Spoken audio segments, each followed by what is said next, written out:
Sejam bem-vindos, estamos no segundo módulo do curso e vamos hoje falar sobre como projetar na prática. Vamos mostrar a fase da construção do plano de bairro que nos leva a pensar o futuro do bairro. Nesta fase temos que transformar as necessidades diagnosticadas em propostas técnicas viáveis. Portanto, o nosso foco de hoje é o domínio de ferramentas de planejamento urbano em escala local, sem deixar de unir, obviamente, o saber comunitário à viabilidade técnica. Na nossa conversa de hoje, mostraremos como desenvolver um plano de bairro que seja, acima de tudo, viável. Como já dizemos anteriormente, para a construção de plano de bairro, precisamos previamente coletar dados. Nessa fase, temos de valorizar essa coleta e a análise procedida para poder incorporar esses resultados nas atividades participativas do plano. Levar esse material para as oficinas de ações e intervenções que devem ser realizadas durante o processo de construção do plano. Parece complexo, mas este procedimento é facilmente incorporado nas atividades do plano. Por esse motivo, o objetivo nosso é que saiam desta aula com a aptidão necessária para estruturar um plano de bairro. Lembrando que o plano de bairro, para existir, precisa ganhar vida. E ele somente ganha vida se, a partir da participação e do diagnóstico, surjam ideias. E as ideias têm de vir a partir das percepções coletadas com os moradores. Aqui aparece a figura central que nos inspirou a falar desse tema importante e a construir esse curso. Quem é? O agente popular. Ele tem o papel de contribuir na consolidação técnica do plano de bairro. Como? Filtrando as propostas da comunidade para que estejam alinhadas à estrutura conceitual do plano e às necessidades reais identificadas durante os procedimentos de construção. Ele precisa ter a sensibilidade de perceber o momento de cruzar o desejo da comunidade com o plano diretor da cidade e também, obviamente, o orçamento municipal disponível. Lembrem-se, projetos eficazes não são isolados, eles devem ser integradores.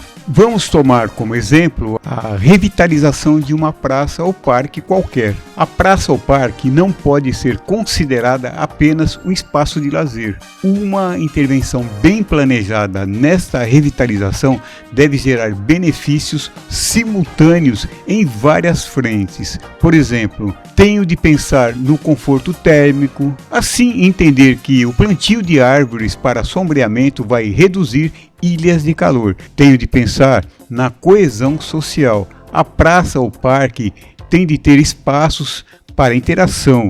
Isto vai refletir na saúde mental das pessoas. Tenho de pensar na drenagem urbana.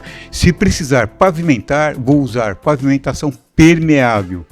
Incluir também jardins de chuva para gerir riscos de inundação. Tenho de pensar em segurança pública e economia local. Os ambientes bem iluminados e vibrantes têm duplo efeito na revitalização, pois atraem o comércio e aumentam a segurança. Usamos o exemplo da revitalização da praça ou parque para que entendam como as propostas podem ganhar corpo a partir dos elementos mínimos que podemos agregar. Outro ponto substancial que precisa ficar bem claro na nossa conversa é entender que o planejamento deve variar de acordo com as condições locais. Por exemplo, se o bairro é novo, eu posso pensar e focar na infraestrutura integrada.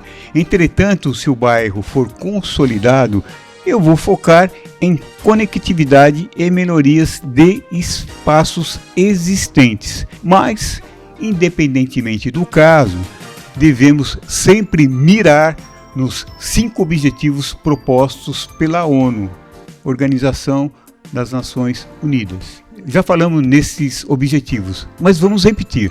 O bairro tem que ser compacto, conectado, inclusivo, vibrante e resiliente. Lembram que eu já falei aqui como a prefeitura enxerga o bairro?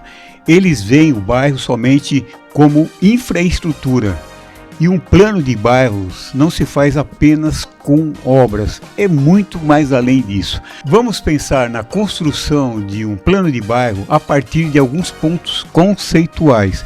E podemos dizer que o plano se divide em 3 pilares substanciais: propostas, legislações e futuro.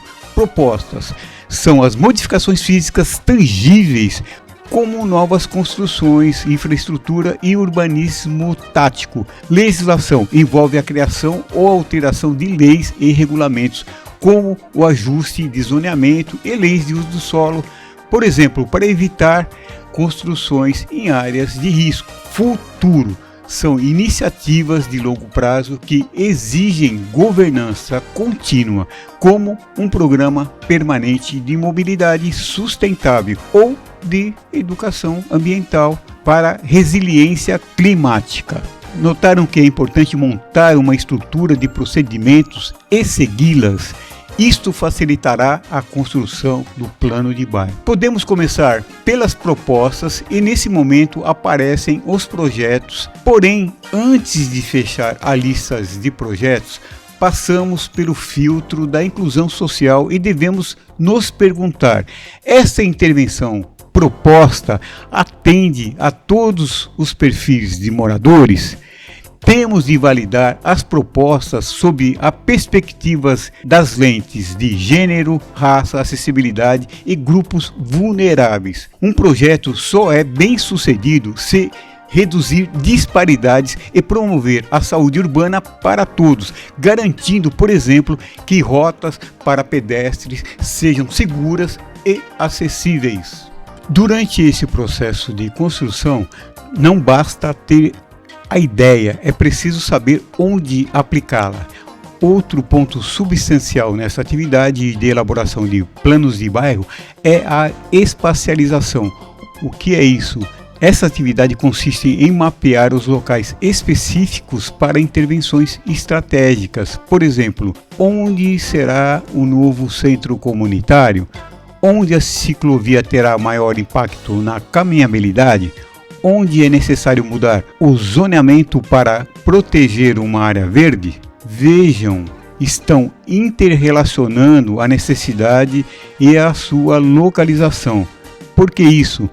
Porque o projeto deve estar situado onde a necessidade diagnosticada é maior para potencializar o seu impacto. Para realizar a espacialização, eu posso usar também o mapeamento afetivo, um mecanismo relativamente simples, porém bastante efetivo. Quero dizer que a viabilidade de um plano depende da ponte entre a ambição do projeto e os recursos captáveis. Portanto, o desenho técnico deve ocorrer em paralelo com a estratégia financeira.